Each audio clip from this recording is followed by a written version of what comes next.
In my first month on Upwork, I sent 89 proposals. Do you know what I earned? 170 bucks. And I genuinely could not figure out what I was doing wrong. I had the skills. I was putting in the hours. I was applying for jobs every single day. What I didn't realize was that I was doing the 5 things that made me look like every other average freelancer that's desperate in the pile. And the clients can smell desperation from a mile away. I know that now because I went on to earn over $500,000 on the platform. Top 1%, expert vetted status, multiple 5-figure projects earned. And I can tell you exactly where it all changed. It wasn't my skills.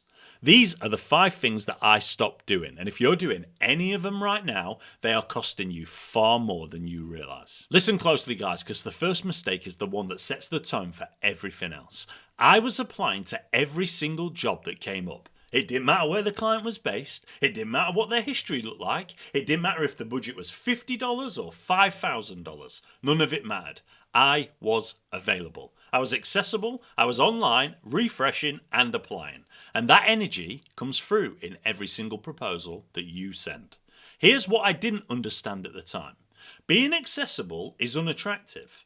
And if you think about it, it's in real life in general. On Upwork, on any platform, in any sales context, in a personal relationship, somebody you might like, the person who will take anything looks like the person that nobody wants. The moment that I got selective, everything shifted for me. I stopped applying for jobs outside of my desired geography, unless the client had a really strong record, of course. I stopped touching anything under a certain budget threshold. I started treating my connects after they were implemented like actual money, because they are actual money. Before that change, I was invisible. After it, I started landing clients who respected the rate before we even had a conversation.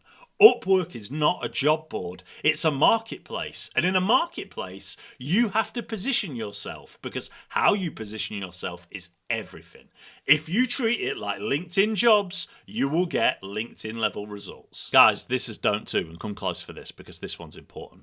It's the proposals themselves. And here's the test. Go and do it. Read your last proposal back to yourself. And now ask, could I send this exact message to a completely different job tomorrow without changing a single word? If the answer is yes, it's not a proposal. It's spam with punctuation. I know what a tailored proposal looks like because I've sent 5,000 of them. And the ones that landed my biggest contracts, multiple 5-figure contracts, all had one thing in common. The client could tell within the first sentence that I had actually read their brief. Not skimmed it, I'd read it. Referenced something specific, reflected their problem back to them in a way that proved that I understood what they actually needed. That is not complicated. It just takes an extra 3-4 minutes per application.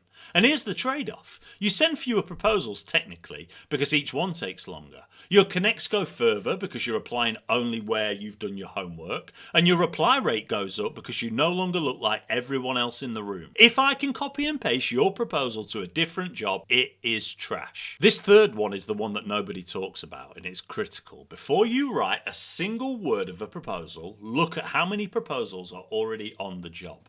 Because if there are 50 applications just literally sitting there waiting, you're not competing with 50 people. You're competing with 50 people, a recency bias that buries late applicants, a client who has probably already shortlisted somebody, and, the big thing, a psychological reality that most clients stop reading after the first 3 or 4 that they actually like. Your connects are finite, your time is finite, and there are new jobs on Upwork every single hour. Focus on those. You do not have to fight for a seat in every single crowded room.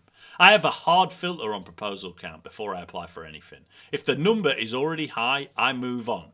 There will be another job. They are always there. In my last video, I literally covered how speed is the key to success. So if you miss it, you have to just delay and wait. Before you hit submit, check that number. If it's already crowded, your energy is better spent on the next one. But here's the thing. Even when you find the right job, you apply at exactly the right time and write something tailored, there's one decision that you'll make before you even start writing that can disqualify you before the client reads a word. So don't fall. What is it? Well, it's your rate and pricing from fear. This is the trap that keeps the most capable freelancers stuck right at the bottom. Pricing from fear. You're scared, but you're new. You're trying to break into a new niche maybe, so you go low. You undercut the competition.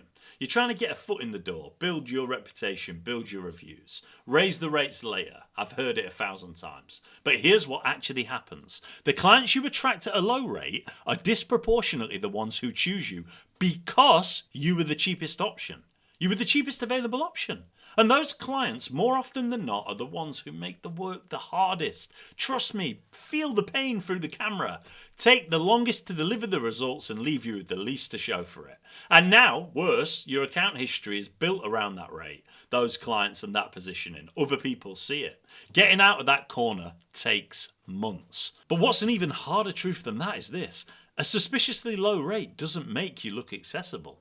It makes you look either inexperienced or desperate. And neither of those is a reason for a serious client to hire you, is it? It makes you look either inexperienced or desperate. None of those are a reason for a serious client. Cheap tells clients you're either new, desperate, or both. Price at what your work is actually worth. Value proposition. Win fewer jobs at the start, make every single one of those jobs 5-star case studies. That is a faster path to where you want to be than volume at the wrong rate would ever be. And the last one, don't 5. This is the one that silently ends careers on this platform. Most freelancers think their Upwork reputation is what's visible on their profile. The stars, the reviews, the job success score. It's not. Upwork has a private feedback system. After every single contract ends, clients fill in a separate set of ratings that you can never see. They rate things like whether they'd hire you again, how your skills matched up to what you promised, whether the working relationship was easy or not. None of that shows on your profile, but all of it affects whether Upwork surfaces you in search, whether clients see you, whether the algorithm treats you as a trusted freelancer or a liability. I've seen it play out in real time to people who I know, good freelancers as well in some cases. A freelancer who looked good, solid on paper, good reviews, decent score, quietly tanking in visibility. But the pattern underneath told a different story.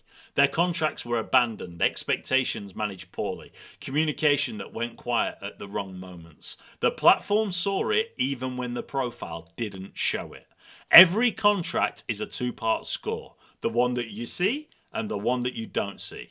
Protect both. A few tips early on: stay on platform for communication, set expectations clearly before the work starts, never ghost, obviously, never deliver something different to what you discussed and hope that it lands. The stuff you never see on your profile is what decides if clients ever see you again. Now, I'm just going to be honest, I've done every single one of these, some of them for longer than I'd like to admit, and looking back, the platform wasn't the problem at any point. My approach was, so that's why I'm sharing this experience. Here's what I want you to do right now. Go and look at your last 5 proposals, not to cringe, to audit them. How many of them opened with your name and experience? How many reference something specific from the brief? Drop the answer in the comments, even just the number, because that one thing, the opener, is the fastest lever that you have. Fix it this week with something relevant to their brief and you will feel a difference before the month is out. 5 things, all of them fixable today. None of them requiring you to be any more experienced or any more talented than you already are, just sharper, more deliberate, less desperate. If you want to see exactly how I structure a proposal that lands with serious clients, that video is right here. Subscribe if you haven't. Tuesday and Thursdays every single week. No fluff, just what actually works after 500,000 earnings on the platform. I'll catch you in the next one.